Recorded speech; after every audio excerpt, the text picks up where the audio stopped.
नमो तस्सः भगवतो अरहतो सम्मा सम्बुद्दस्स। नमो तस्सः भगवतो अरहतो सम्मा सम्बुद्दस्स। नमस्ते भगवतो अरहतो सम्मा सम्बुद्दस्स। मुझे भी अच्छा लगा कि यहाँ आकर के आप लोगों से साक्षात मिलने का अवसर मिला और कुछ वार्तालाप होने की भी अवसर मिला।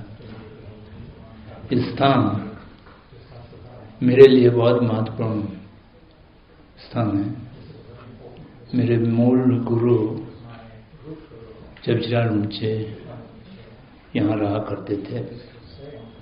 1960 और 61 में हम लोग धर्मशाला में थे, तो लगभग प्रतिदिन मकलोडगंज से यहाँ पैदल आना पड़ता था और उनसे कुछ उपदेश प्राप्त करके फिर जाया करते थे। तो उसका संस्मरण अभी भी हम लोगों के मन में बहुत स्पष्ट होता है। तो यहाँ आने का जब अवसर मिला है तो एक तीर्थ यात्रा जैसा ही होता है। अच्छा, प्रारंभ में एक दो चीज में स्पष्ट कर देना चाहता हूँ कि आज मेरे यहाँ जो वार्तालाप हैं ये केवल एक वार्तालाप हैं, भाषण जैसा है। ये कोई धार्मिक के उपदेश नहीं है जिसकी नाते हम लोगों को गुरु शिष्य की संबंध रखना पड़े। तो इसलिए एक शैक्षणिक व्याख्यान के रूप में या कोई सूचनाप्रदक व्याख्यान के रूप में आप ले सकते हैं। और बीच बीच में अगर कोई अस्पष्ट हो तो आप टोक भी सकते हैं। जो मैं निवेदन करूंगा दूसरी चीज वह आपके विचार नहीं है, स्वीकार करने की आवश्यकता नहीं है। अस्वीकार्य हो तो उसको युक्ति से तर्क से खंडन कर सकते हैं। तो ये मैं सोचता हूँ प्रारंभ में स्पष्ट कर दूं। जो विषय है मेरे लिए रखा गया है वो बहुत बड़ा विषय है। बौद्ध धर्म, दर्शन, परंपरा एवं दैनिक जीवन में अभ्यास। तो इसमें तो सारे बौद्ध वांग्मय सम्मिलित हो जाते हैं।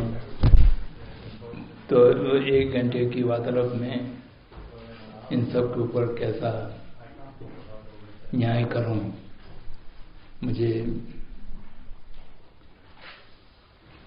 थोड़ा संशय है। फिर भी प्रयास करूंगा सांकेतिक के रूप में कुछ बात हो जाए। तो आपने जो विषय दिया है उसमें बौद्ध धर्म, दर्शन, परंपरा ये 3 शब्द आए हैं और एवं दैनिक जीवन में अभ्यास। इन तीनों को दैनिक जीवन में कैसा अभ्यास किया जा सकता है, शायद ये प्रश्न है।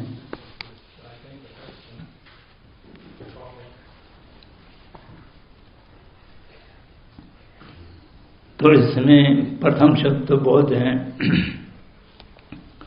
बौद्ध बुद्धा के प्रति संबोधित हैं। बुद्धा उस मनुष्य को कहा जाता है जिसने समस्त आवरण को प्रणाम किया हो। आवरण में क्लेश आवरण और ज्ञेय आवरण 2 रहता है। क्लेश आवरण मात्र वही हैं जो अकुशल मानसिकता। तो क्लेशों का संख्या गिना जाए तो मूल 6 क्लेश और उपक्लेश 20 आदि या 5 दार्शनिक और 5 आदर्शनिक वगैरह वगैरह वो अभिधर्म में विभिन्न होता है, तो उसमें जाने की अवकाश नहीं है। लेकिन क्लेश का अर्थ है अकुशल मानसिकता, अकुशल चित्त। अब ज्ञेय आवरण अकुशल चित्तों के माध्यम से जो एक वासना मन के ऊपर पड़ता है, जिसके कारण मन और विषय के बीच में एक आवरण जैसा हो जाता है, वो अरहंत प्रतीक बुद्ध भी पूरा नहीं किया होता है, केवल बुद्ध ही पूरा किया होता है।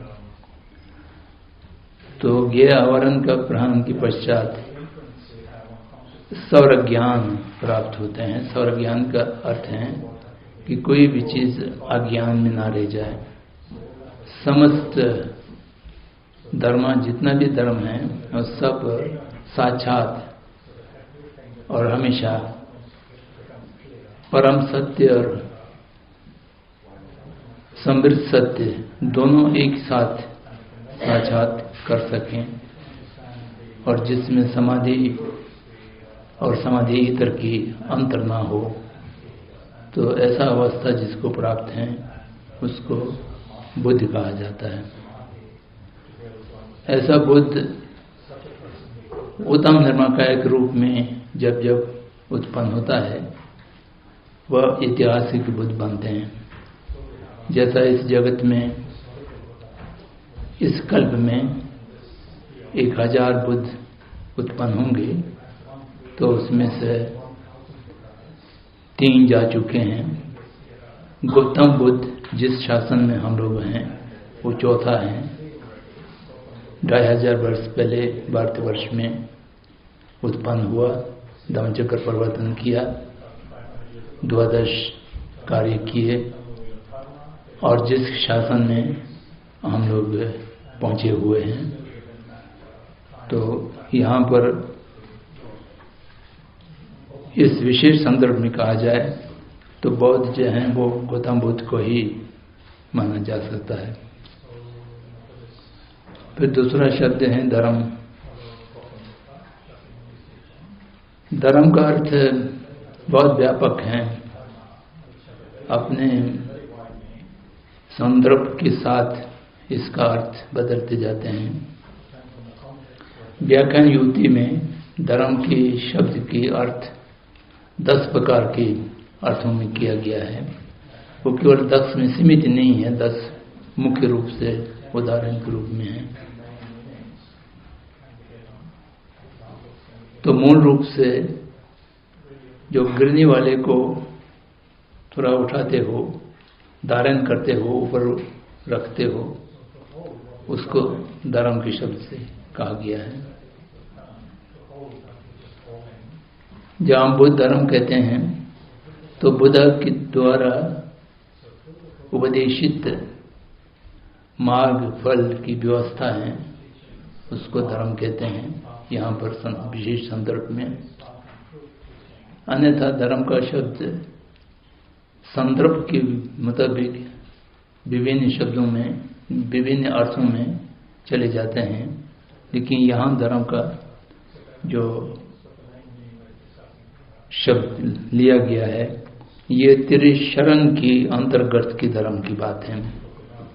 बुद्ध धर्म और संघ, ये 3 के अंतर्गत जो धर्म है, उसके लिए यहाँ पर बौद्ध धर्म बुद्ध के माध्यम से, बुद्ध शाक्यमुनि के माध्यम से उपदेशित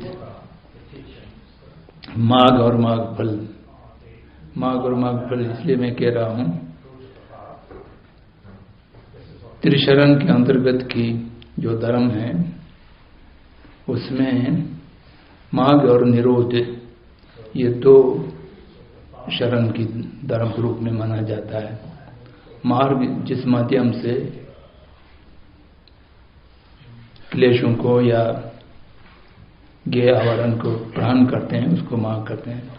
प्रहान करने के बाद उससे निर्वृत्त जो मिलता है, उसको निरोध, मार्ग सत्य और निरोध सत्य, ये दो चीज से धर्म बनते हैं। तो यहाँ पर धर्म जो है, मार्ग में तीनों यान के मार्ग सम्मिलित होता है।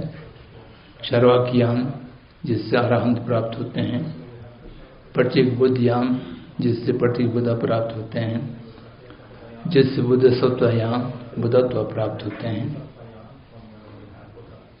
तो ये तीनों यान की जो मार्ग हैं, मार्ग का अर्थ ये है कि जिसके माध्यम से अपने अपने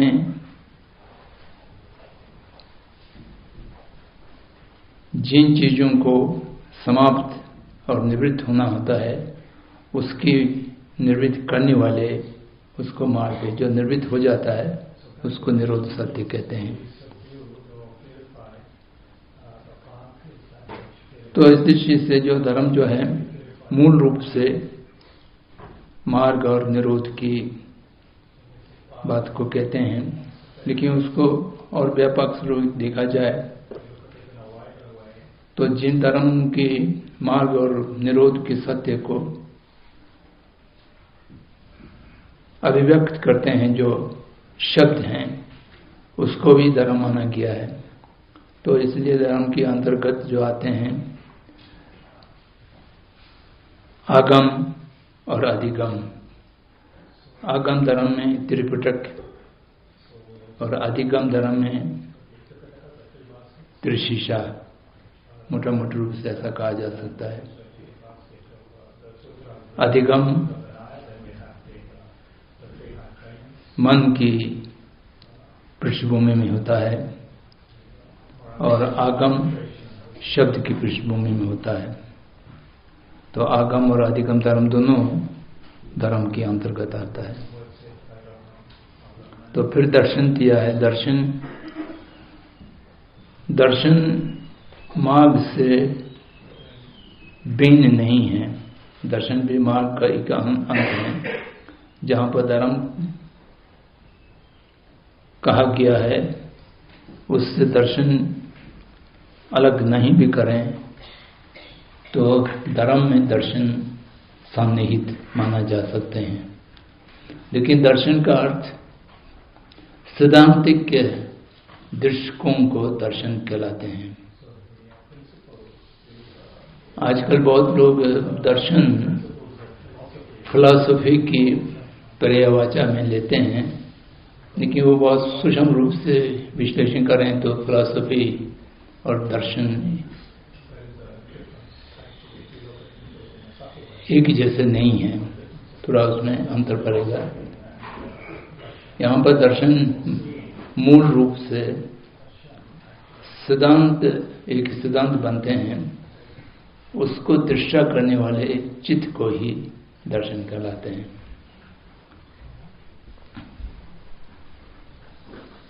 तो इसलिए बौद्ध वांग्मय में जब मार्ग प्राप्त होगा तो एक ही दर्शन होगा, लेकिन मार्ग प्राप्त होने से पहले जो साधारण बौद्धों की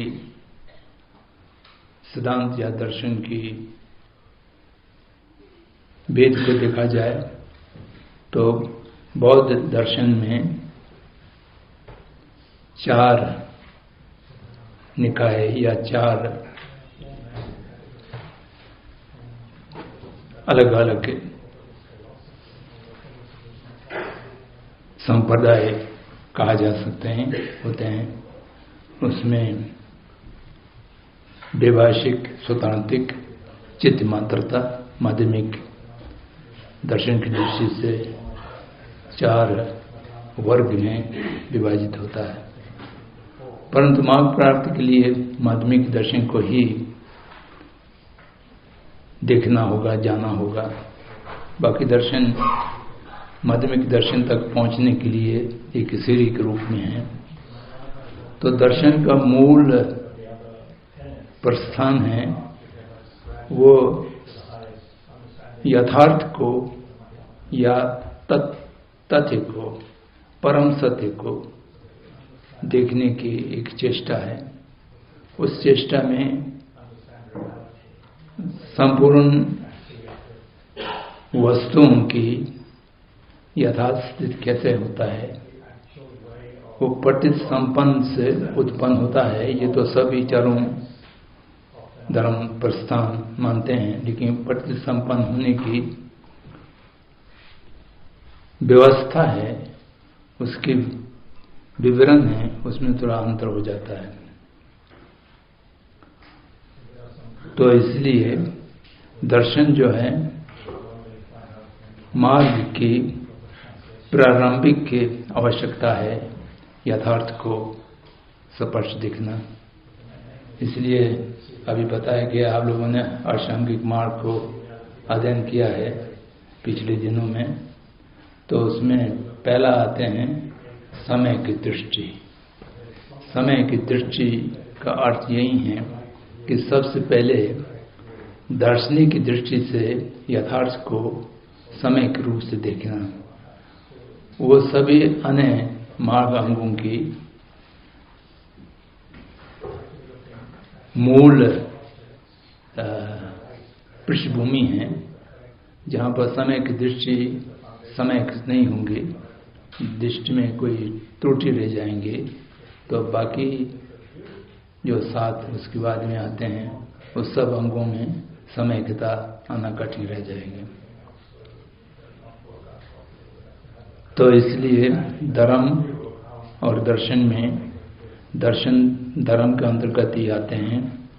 जो दृष्टि हैं वो मार्ग के अंग हैं, वह धर्म के अंग भी बनते हैं।